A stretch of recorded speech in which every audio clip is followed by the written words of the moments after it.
आप सभी देशवासियों को मकर संक्रांति की साहित्य संसार यूट्यूब चैनल की तरफ से बहुत बहुत शुभकामनाएं। मकर संक्रांति की 16 बड़ी बातें पर्व मनाने से पहले जरूर जानें। सूर्य संक्रांति में मकर संक्रांति का महत्व ही अधिक माना गया है। माघ माह में कृष्ण पंचमी को मकर संक्रांति देश के लगभग सभी राज्यों में अलग अलग सांस्कृतिक रूपों में मनाई जाती है। इस बार 14 जनवरी 2025 को मकर संक्रांति का पर्व मनाया जाएगा। आइए जानते हैं कि मकर संक्रांति के बारे में रोचक 16 तथ्य। वर्ष में होती हैं 12 संक्रांतियां। पृथ्वी 23.5 डिग्री अक्ष पर झुकी हुई सूर्य की परिक्रमा करती है, तब वर्ष में 4 स्थितियां ऐसी होती हैं जब सूर्य की सीधी किरणें 21 मार्च और 23 सितंबर को विषुवत रेखा, 21 जून को कर्क रेखा और 22 दिसंबर को मकर रेखा पर पड़ती है। वास्तव में चंद्रमा के पथ को 27 नक्षत्रों में बांटा गया है, जबकि सूर्य के पथ को 12 राशियों में बांटा गया है। भारतीय ज्योतिष में इन 4 स्थितियों को 12 संक्रांतियों में बांटा गया है, जिसमें से 4 संक्रांतियां महत्वपूर्ण होती हैं: मेष, तुला, कर्क और मकर संक्रांति। तथ्य नंबर 1, मकर संक्रांति का अर्थ। मकर संक्रांति में मकर शब्द मकर राशि को इंगित करता है, जबकि संक्रांति का अर्थ संक्रमण अर्थात प्रवेश करना है। मकर संक्रांति के दिन सूर्य धनु राशि से मकर राशि में प्रवेश करता है। एक राशि को छोड़कर दूसरे में प्रवेश करने की इस विस्थापन क्रिया को संक्रांति कहते हैं। चूंकि सूर्य मकर राशि में प्रवेश करता है, इसलिए इस समय को मकर संक्रांति कहा जाता है। तथ्य नंबर 2, इस दिन से सूर्य होता है उत्तरायण। चंद्र के आधार पर माह के 2 भाग हैं, कृष्ण और शुक्ल पक्ष। इसी तरह सूर्य के आधार पर वर्ष के 2 भाग हैं, उत्तरायण और दक्षिणायन। इस दिन से सूर्य उत्तरायण हो जाता है। उत्तरायण अर्थात इस समय से धरती का उत्तरी गोलार्ध सूर्य की ओर मुड़ जाता है, तो उत्तर ही से सूर्य निकलने लगता है। इसे सोम्यायन भी कहते हैं। 6 माह सूर्य उत्तरायण रहता है और 6 माह दक्षिणायन। मकर संक्रांति से लेकर कर्क संक्रांति के बीच के 6 मास के समयांतराल को उत्तरायण कहते हैं। तथ्य नंबर 3, उत्तरायण का महत्व। भगवान श्री कृष्ण ने भी उत्तरायण का महत्व बताते हुए गीता में कहा है कि उत्तरायण के 6 मास के शुभ काल में जब सूर्यदेव उत्तरायण होते हैं और पृथ्वी प्रकाश में रहती है, तो इस प्रकाश में शरीर का परित्याग करने से व्यक्ति का पुनर्जन्म नहीं होता। ऐसे लोग ब्रह्म को प्राप्त होते हैं। यही कारण था कि भीष्म पितामह ने शरीर तब तक नहीं त्यागा था जब तक कि सूर्य उत्तरायण नहीं हो गया। तथ्य नंबर 4, देवताओं का दिन प्रारंभ। मान्यता के अनुसार मकर संक्रांति से देवताओं का दिन आरंभ होता है, जो आषाढ़ मास तक रहता है।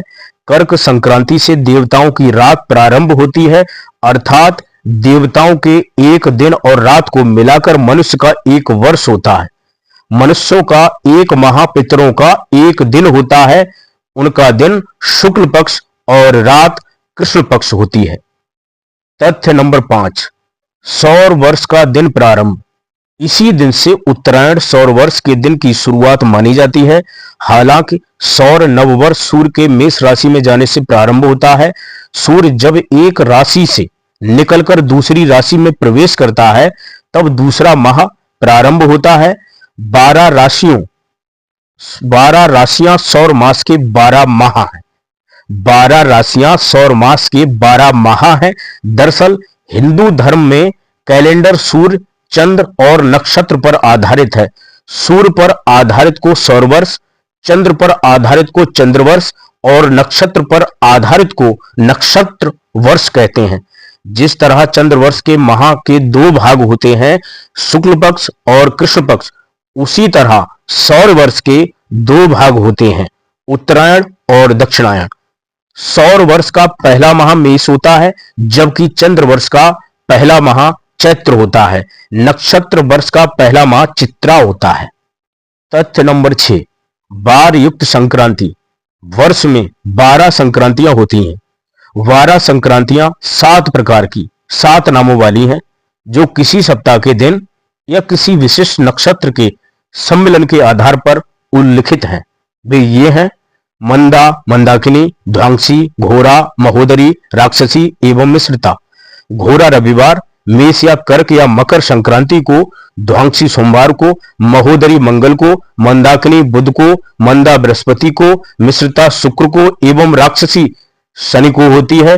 कोई संक्रांति यथा मेष या कर्क आदि क्रम से मंदा, मंदाकिनी, ध्वांसी, घोरा, महोदरी, राक्षसी, मिश्रित कही जाती है यदि वह क्रम से ध्रुव, मृद, मृद, क्षिप्र, उग्र, चर, क्रूर या मिश्रित नक्षत्र से युक्त हो। तथ्य नंबर 7, नक्षत्र युक्त संक्रांति। 27 या 28 नक्षत्र को 7 भागों में विभाजित है।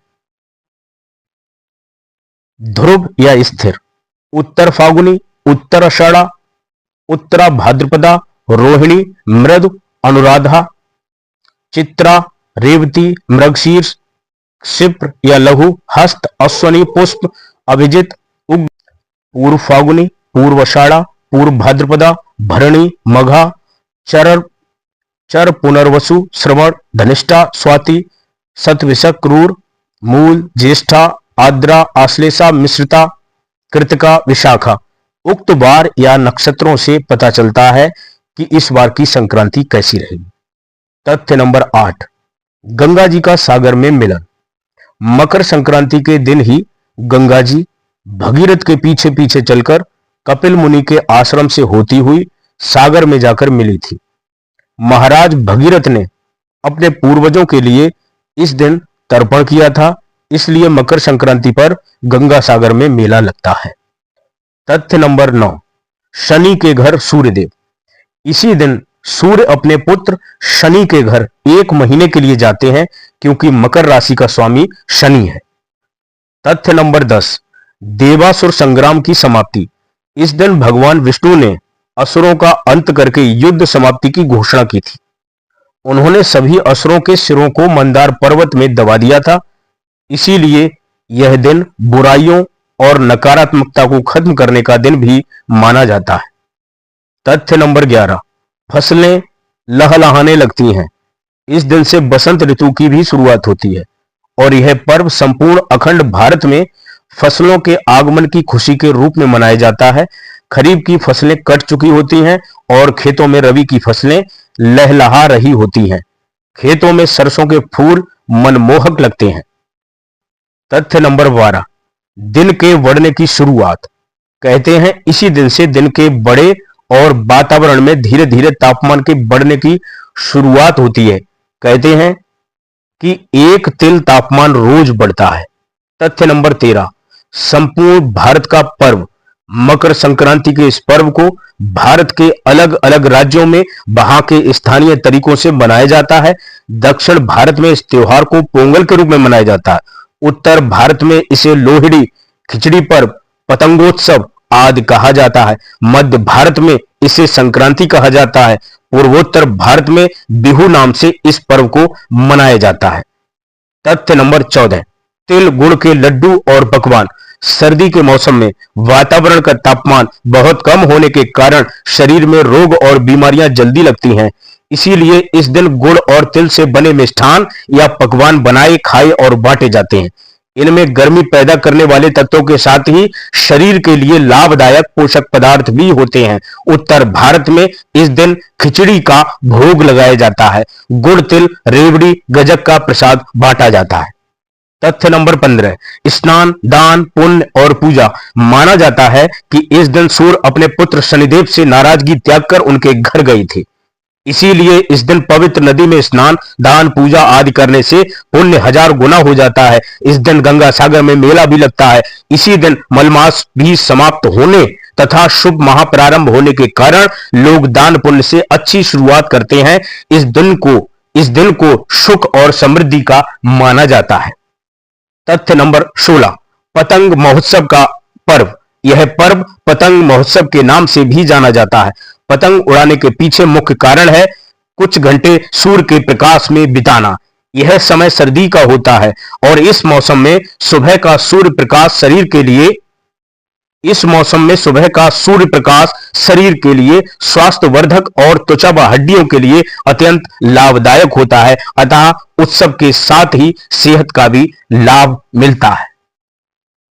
एक बार पुनः आप सभी के लिए, मुझे सुनने के लिए और मकर संक्रांति के इस पर्व की आपको फिर से मैं शुभकामनाएं देता हूं। बहुत बहुत धन्यवाद।